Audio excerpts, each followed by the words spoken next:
I'm James. I'm 75 years old. For 40 years, I've been a palliative care physician. I've guided thousands of people through the process of dying. I've sat at bedsides at 3 in the morning, listening to someone's last thoughts, their confessions, their fears, their final realizations. I've held the hands of people who were terrified. I've witnessed the exact moment consciousness leaves the body, that moment when the breathing stops, the heartbeat ceases, and what was a person becomes a body.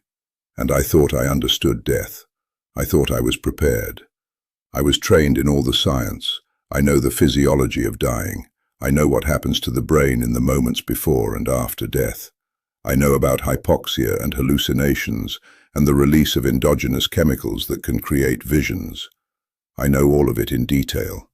I've explained it to hundreds of families. I've given them comfort in the explanation. There's less suffering than you think. It's not as scary as it looks. Consciousness fades gradually, peacefully. I have a physician's understanding of death, but I was speaking from the side of the living.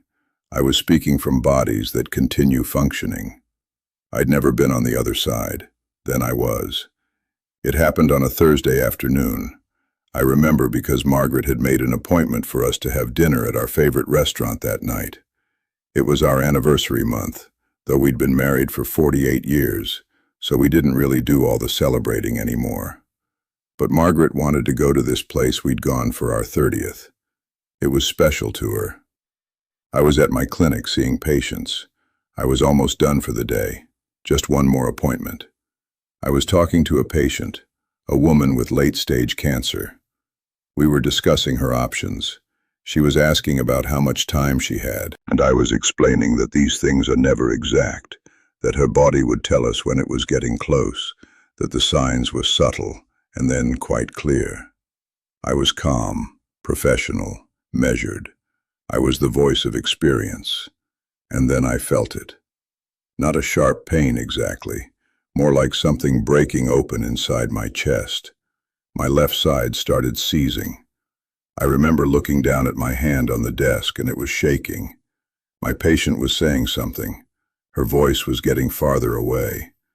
And then I wasn't in the chair anymore. I was outside of everything. Separate. Looking back, I understand what happened. Massive, acute MI. The kind that kills most people in the first 2 minutes. But I didn't die in those first 2 minutes, and the paramedics who came got to me fast. My heart stopped, though. Completely stopped. They tell me it was stopped for 4 minutes and 47 seconds. That during that time there was no activity in my brain. No neural firing. No consciousness, except there was. I was aware. More aware than I'd ever been, actually.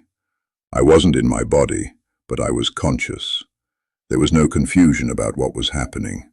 There was no fear, just awareness. Clear, absolute awareness.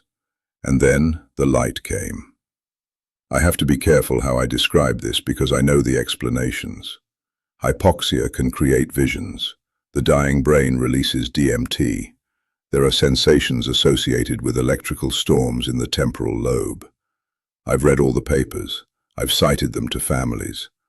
But when I experienced it, all those explanations became inadequate. This wasn't a hallucination. This was reality.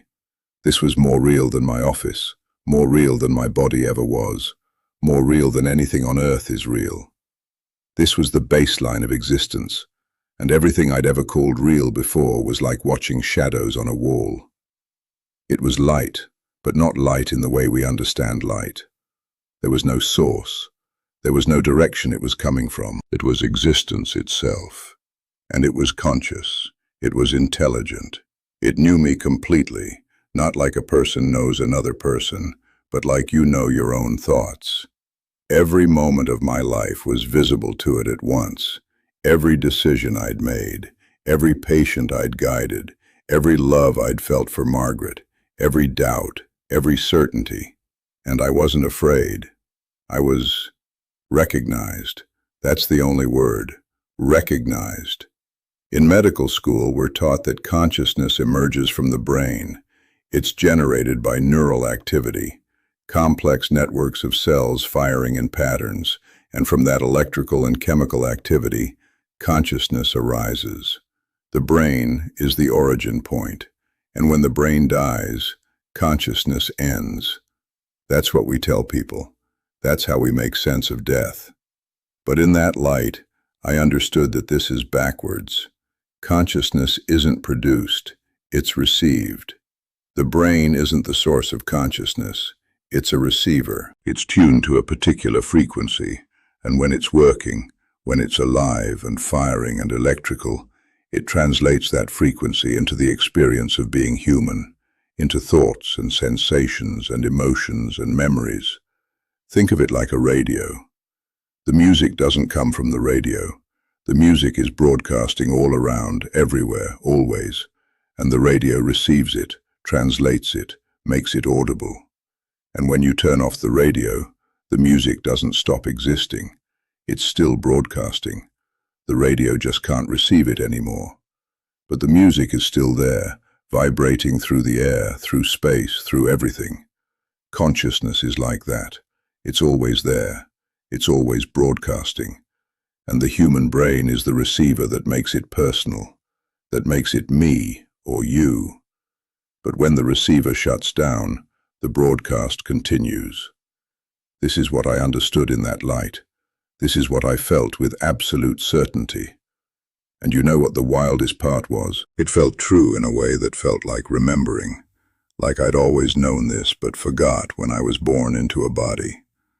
The light showed me this, and there was this sense of, oh yes, of course, how could I have forgotten? The light showed me more than that, though. It showed me the destination, where consciousness goes when the body dies. And honestly, it's not what I expected. It's not some distant heaven floating in space. It's not reincarnation into another body. It's not a void or an absence. It's a return, a coming home. And I don't use those words lightly, but in that light I felt it. I understood it. Consciousness leaves the body, and it doesn't go somewhere else. It goes back. It returns to the source, to the place it came from, to the state it exists in before and after every human life. And it's awake. It's aware. It's fully conscious. But not conscious in the way we are, not divided into a self separate from everything else. Conscious in a way that's connected to everything, to all consciousness, to all awareness, to all that ever was and ever will be. It's a consciousness without isolation, a knowing without separation. This is what they don't teach you in medical school. This is what I spent 40 years not understanding. And the substance of it, the thing it's made of, is love. Not love as an emotion, love as the fundamental substance of existence, the thing that holds everything together, the thing that consciousness is. Not love as we experience it in bodies, temporary, conditional, clouded by fear, but love as the base reality, love as physics, love as the nature of existence itself. When you're in that place, when you return to that state, you're made of love. You exist in love. You understand that love was always what you were, and love is always what everything is, and the forgetting was the point. The dividing was the point. Being born into a body and forgetting that you came from love, that you were made of love, that you are returning to love. That's the whole experience of being human. And when I realized that, when I felt that, I understood why we can love on earth, why love is possible, why despite all the suffering and fear and darkness that humans experience, we're still capable of loving each other. It's because that's what we are. It's what we're made of. The capacity for love is built in because love is built in. This changes everything about how you live, honestly. If you knew that consciousness continues, if you knew that the destination of every human life is returning to love, if you knew that the body is just a temporary receiver tuned to a specific frequency, and that the real you, the aware you, the conscious you, is going to continue existing in a state of absolute love and unity and connection. Wouldn't you live differently right now? The doctors said it was a miracle. They said most people don't survive that kind of MI. They said my heart stopped but somehow restarted. They said there's no medical explanation for why I didn't have permanent brain damage. But I know the explanation. I came back because I wasn't supposed to stay. There's still something I'm supposed to do here. And it's probably this: telling you what I learned. Telling you that death isn't the ending you think it is. That consciousness continues. That the destination is love. That you're not going into darkness, you're going home. I see patients differently now. When someone comes to me and they're afraid of dying, I don't tell them it's going to be peaceful, or that it happens gradually, or that we can manage the pain. I tell them the truth. I tell them that what they're about to experience is a return to the most real thing that exists. That fear only exists in the body, in the mind that's convinced itself it's separate from everything. And when they're no longer wearing that body, when their consciousness returns to source, they'll understand everything. Margaret asks me sometimes if I think about dying again, if I'm trying to go back. And I tell her no, because I understand now why I came back. It's not my time. There's something about being alive, about being in a body, about loving her and walking in the world with limits and forgetting and fear and pain. There's something about that that matters. There's something about the experience of being human that's valuable, even though I know where consciousness is going. Honestly, knowing where consciousness is going makes the human experience more precious, not less, because you understand that every moment is both temporary and eternal. Every breath you take in a body is borrowed from forever. Every person you love is a forever being having a temporary experience of separateness. And the separation is the point. The forgetting is the point. The love that reaches across the forgetting is the point. You are allowed to still look for them. They are not gone. There is a guide in the comments that goes deeper into everything I shared today, where consciousness goes, and the signs that love continues. If you are grieving, please look at it. I think about that patient I was talking to when I had the event. The woman with late-stage cancer. She was terrified of dying, and I told her that her body would tell her when it was getting close. But I wasn't honest about what I was really saying. What I meant was, your body will tell you when the experience of separation is about to end, when you're about to remember what you actually are. And that's not an ending. That's a transformation. If you knew exactly where your consciousness was going, would it change how you live today? Would you spend more time with the people you love? Would you forgive more easily? Would you be less afraid? That's the question that saved my life. That's the question that made me want to come back and tell you all of this. Because here's the thing about consciousness. It's eternal. You're eternal. The person you are, the awareness that's aware right now, reading these words, is infinite. It's always existed, and it's always going to exist. The human experience is just a frequency adjustment, a tuning down of infinite consciousness into a single, separate perspective. And when it's over, you'll tune back up, and you'll remember everything, and you'll return to love. This is not faith. This is not philosophy. This is what I know because I was there. I was outside of time and form. I was beyond the body, and I was conscious, and I was coming home.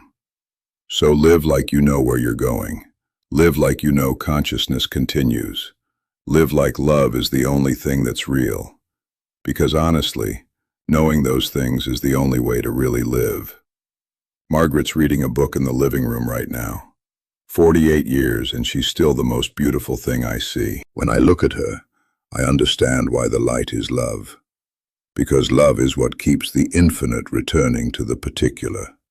Love is what makes consciousness willing to forget itself, to be born, to suffer, to search, just to have the experience of reaching toward another consciousness and being recognized. I came back for this, not to be healed, to be understood, to understand, and to tell you, you're not going anywhere. You're going home. And here's what really gets me now. when I think about all those years of explaining the mechanics of death to people. I was describing the process of the receiver breaking down. I was explaining what happens to the hardware. But I was never telling people what I now know to be true, that the broadcast continues, that consciousness doesn't end, that the most important part of every human being, the awareness, the capacity to love, the essence of who they are, that part is eternal. Know it now, live it now, choose it now. That's how you should live. Like you know that your consciousness is eternal, like you know love is eternal, like you know that the destination is coming home to love. That's the only way to really live. You came here because part of you already knows this is true. Consciousness does not end. Love does not dissolve. The destination is real. I have put together a complete guide in the comments, everything the light revealed about where we go, what we carry with us, and why it matters how we live right now. It is there for you, no strings attached. Subscribe, turn on notifications. Comment below, do you believe consciousness survives death? I read every response. And please share this with someone who is afraid of dying or who has lost someone they love. They need to hear this.